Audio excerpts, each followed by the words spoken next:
সেক্ষেত্রে equal to দিব, তারপরে হচ্ছে আমরা ফার্স্ট কোটেশন দিব, আইডি লিখব, তারপরে একটি স্পেস দিব, কোটেশন শেষ করব, তারপরে আমরা একটি অ্যাম্পারসেন্ট দিব, তারপরে আমরা এই সেলটি সিলেক্ট করব, তারপরে কিবোর্ড থেকে এন্টার প্রেস করব।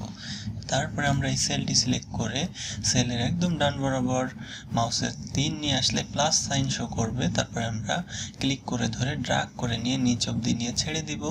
এক্ষেত্রে প্রত্যেকের নামের শুরুতে আইডি লেখাটি অটোমেটিক্যালি চলে আসবে এবং ফর্মুলা ব্যবহার করার মাধ্যমে প্রত্যেকের নাম নিয়ে আসবে।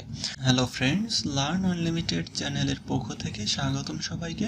আজকের ভিডিওতে আমরা দেখব খুবই সহজ 3টি পদ্ধতি ব্যবহার করে কিভাবে মাইক্রোসফট এক্সেলে টেক্সট এবং নাম্বারের শুরুতে অথবা শেষে কিভাবে অটোমেটিক্যালি কোনো টেক্সট অথবা নাম্বার অ্যাড করা যায়। ভিডিওটি শুরু করার পূর্বে যারা আমাদের চ্যানেলে নতুন রয়েছেন তারা অবশ্যই চ্যানেলটি সাবস্ক্রাইব করে বেল আইকন প্রেস করে রাখবেন, আর যারা অলরেডি সাবস্ক্রাইব করেছেন তাদেরকে অসংখ্য ধন্যবাদ। আপনারা দেখতে পাচ্ছেন আমি এই কলামে কিছু নাম্বার নিয়ে রেখেছি। তো আমরা এখন আমাদের প্রথম পদ্ধতিটি ব্যবহার করে এই নাম্বারগুলোর শুরুতে আইডি লেখাটি নিয়ে আসব। এই জন্য আমরা ফার্স্টে লিখব আইডি, তারপরে স্পেস দিয়ে 201 লিখব, তারপরে কিবোর্ড থেকে এন্টার প্রেস করব এবং তারপরে কিবোর্ড থেকে শর্টকাট কি প্রেস করব কন্ট্রোল ই দেওয়ার ফলে আপনারা দেখতে পাচ্ছেন এক্সেল ফ্ল্যাশ ফিল ব্যবহার করার মাধ্যমে ও একই প্যাটার্নে বাম পাশের কলাম থেকে ডাটা নিয়ে আইডি স্পেস 202 এবং এভাবে করে সবগুলো নাম্বারই সিরিয়ালাইজ করেছে। এক্সেল ফ্ল্যাশ ফিলের ব্যাপারে আপনারা যদি জানতে চান সেক্ষেত্রে আমাদের চ্যানেলে একটি ভিডিও দেওয়া আছে, আপনারা সে ভিডিওটি দেখতে পারেন অথবা ডেসক্রিপশনে ভিডিওটির লিঙ্ক পেয়ে যাবেন, সেটি ফলো করতে পারেন। আপনারা দেখতে পাচ্ছেন আমি এই কলামে কিছু নাম নিয়ে রেখেছি। আমি এখন এক্সেল ফ্ল্যাশ ফিল ব্যবহার করার মাধ্যমে এই কলামের নামগুলো শুরুতে আইডি লেখাটি নিয়ে আসব। এজন্য আমি কিবোর্ড থেকে লিখছি আইডি, তারপরে একটি হাইফেন দিয়ে একটি গ্রেটার দেন সাইন দিচ্ছি, তারপরে লিখছি আরাফ, তারপরে আমি কিবোর্ড থেকে এন্টার প্রেস করছি এবং তারপরে আমি কিবোর্ড থেকে শর্টকাট কি প্রেস করছি কন্ট্রোল ই। তার ফলে আপনারা দেখতে পাচ্ছেন অটোমেটিক্যালি সবগুলো নামই ও সিরিয়ালাইজ করে নিয়েছে এক্সেল ফ্ল্যাশ ফিল ব্যবহার করার মাধ্যমে। আপনারা যদি চান তো সেক্ষেত্রে আপনারা এখানে নাম্বারের শেষে অথবা এই টেক্সটের শেষেও কোনো লেখা এক্সেল ফ্ল্যাশ ফিল ব্যবহার করার মাধ্যমে অ্যাড করতে পারেন। আমি এটি দেখিয়ে দিচ্ছি, যেমন আইডি 201 এর পরেও আমি একটি আইডি লিখছি, আইডি লেখাটি লিখছি এবং তারপরে আমি যদি কিবোর্ড থেকে প্রেস করি কন্ট্রোল ই শর্টকাট, সেক্ষেত্রে আপনারা দেখতে পাচ্ছেন এই নাম্বারগুলোর শুরুতে এবং শেষে আইডি লেখাটিও অটোমেটিক্যালি নিয়ে নিয়েছে এক্সেল ফ্ল্যাশ ফিল ব্যবহার করার মাধ্যমে। কিন্তু এক্সেল ফ্ল্যাশ ফিল ব্যবহার করার একটি অসুবিধা হচ্ছে এই জিনিসটি বা এই মাধ্যমটি ডাইনামিক নয়, অর্থাৎ আমি এইখানের সোহাগ লেখাটি মুছে দিয়ে যদি আমি লিখি ফয়সাল, সেক্ষেত্রে আপনারা দেখতে পাচ্ছেন আইডি লেখাটির পরে এই সোহাগ লেখাটি রয়ে গিয়েছে, অর্থাৎ এখানে যে চেঞ্জ করে ফয়সাল নামটি নিয়েছি সেটি শো করছে না।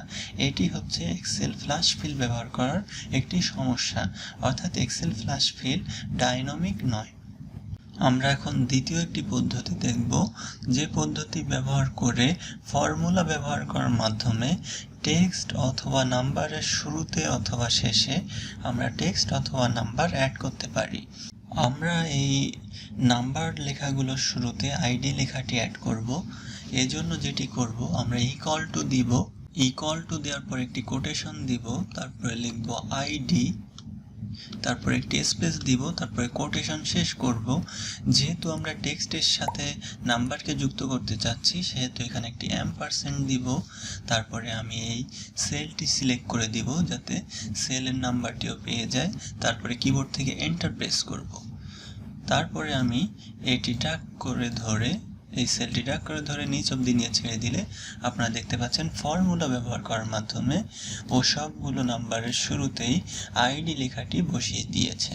আমরা যদি একইভাবে এখানেও অ্যাড করতে চাই নামের শুরুতে আইডি লেখাটি, সেক্ষেত্রে ইকুয়াল টু দিব, তারপরে হচ্ছে আমরা ফার্স্ট কোটেশন দিব, আইডি লিখব, তারপরে একটি স্পেস দিব, কোটেশন শেষ করব, তারপরে আমরা একটি অ্যাম্পারসেন্ট দিব, তারপরে আমরা এই সেলটি সিলেক্ট করব, তারপরে কিবোর্ড থেকে এন্টার প্রেস করব। তারপরে আমরা এই সেলটি সিলেক্ট করে সেলের একদম ডান বরাবর মাউসের 3 নিয়ে আসলে প্লাস সাইন শো করবে। তারপরে আমরা ক্লিক করে ধরে ড্র্যাগ করে নিয়ে নিচ অবধি নিয়ে ছেড়ে দিব। এক্ষেত্রে প্রত্যেকের নামের শুরুতে আইডি লেখাটি অটোমেটিক্যালি চলে আসবে এবং ফর্মুলা ব্যবহার করার মাধ্যমে প্রত্যেকের নাম নিয়ে আসবে।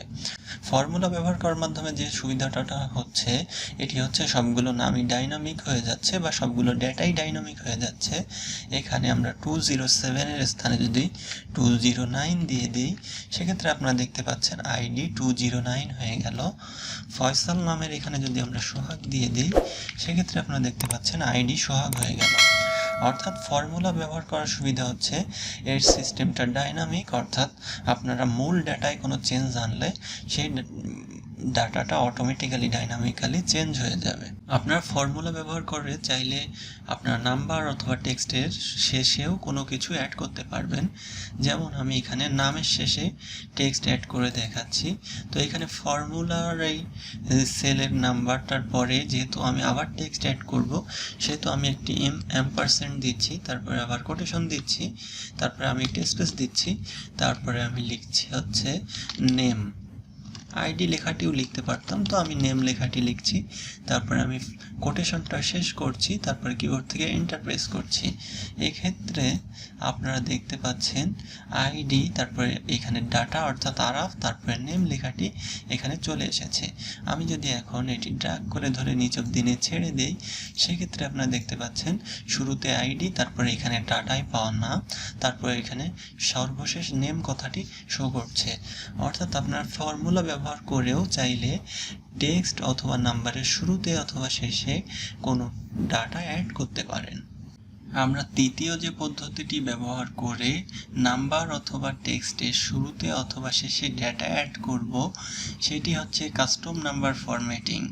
আমি অলরেডি এই কলামে কিছু নাম্বার কপি করে নিয়েছি, তো আমরা চাচ্ছি এই নাম্বারের শুরুতে আইডি লেখাটি অটোমেটিক্যালি অ্যাড করতে। এজন্য আমি এই নাম্বারগুলো সিলেক্ট করছি, তারপরে কিবোর্ড থেকে শর্টকাট প্রেস করছি কন্ট্রোল অন, যার ফলে কাস্টম নাম্বার ফরম্যাটিং ডায়লগ বক্সটি ওপেন হবে। তো এখান থেকে আমি এই কাস্টম অপশনে ক্লিক করছি, তারপরে এই জেনারেলের স্থানে আমরা কোন ফরম্যাটিং চাচ্ছি সেটি এখানে আমরা ডিফাইন করে দিব।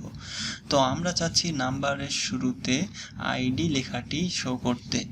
এজন্য আমরা এখানে কোটেশন দিব, তারপরে লিখব আইডি, তারপরে একটি স্পেস দিব, তারপরে কোটেশন শেষ করব। যেহেতু আমরা এই আইডি লেখাটির পরে নাম্বারগুলো শো করতে চাচ্ছি, সো নাম্বারগুলোর জন্য একটি প্লেস হোল্ডার দিতে হবে, আর এই প্লেস হোল্ডারটি হচ্ছে একটি হ্যাশ। তো তারপরে আমরা হ্যাশ দেওয়ার পরে এখান থেকে ওকে প্রেস করব। তার ফলে আপনারা দেখতে পাচ্ছেন এখানে নাম্বারগুলোর শুরুতে আইডি লেখাটি চলে এসেছে। মজার ব্যাপার হচ্ছে এই পদ্ধতিটি ব্যবহার করার মাধ্যমে এটা আইডি লেখাটি অটোমেটিক্যালি আনলেও আপনারা দেখবেন এই সেলের যে নাম্বারগুলো সেই নাম্বারগুলোই আলাদাভাবে শো করছে। যেমন এখানে দেখেন আইডি 205, কিন্তু এখানে ফর্মুলা বারে শো করছে শুধু 205। অর্থাৎ আপনারা যদি এখানে ইকুয়াল টু দেই এবং তারপরে এই সেলটি সিলেক্ট করি যেখানে 204 অর্থাৎ 204 রয়েছে, প্লাস দি 2 অর্থাৎ 206 দেখাবে। আপনারা দেখতে পাচ্ছেন এখানে 206 দেখাচ্ছে। অর্থাৎ যেহেতু এখানে শুধু নাম্বারটি শনাক্ত করছে সেহেতু এখানে হিসাব নিকাশ করা অনেক সুবিধাজনক হয়েছে। কিন্তু এখানে নাম্বারের শুরুতে আইডি দেখাচ্ছে কেননা এই ফরম্যাটিংটি নিয়ে নিয়েছে। তো এই আইডি লেখাটি রিমুভ করার জন্য আমরা এখানের এই কাস্টমের এই পাশে ড্রপ ডাউনে ক্লিক করে এখান থেকে আমরা জেনারেল সিলেক্ট করে দিব। সেক্ষেত্রে আইডি লেখাটি চলে যাবে এবং শুধু নাম্বারটি এখানে শো করবে। আমরা একইভাবে চাইলে আমরা কোনো টেক্সটের সামনেও টেক্সট অ্যাড করতে পারি। যেমন আমি যদি এখানে আরাফ লেখাটি অ্যাড করি এবং আমরা যদি একইভাবে কাস্টম নাম্বার ফরম্যাটিং ব্যবহার করে আমরা এই আরাফ লেখাটির শুরুতে আইডি লেখাটি আনতে চাই, সেক্ষেত্রে আমরা আবার কিবোর্ড থেকে শর্টকাট প্রেস করব কন্ট্রোল অন, তারপরে এই কাস্টম অপশনে চলে যাব। এক্ষেত্রে ফরম্যাটিংটা একটু ভিন্ন হবে যেহেতু আমরা টেক্সটের সামনে আইডি লেখাটি চাচ্ছি।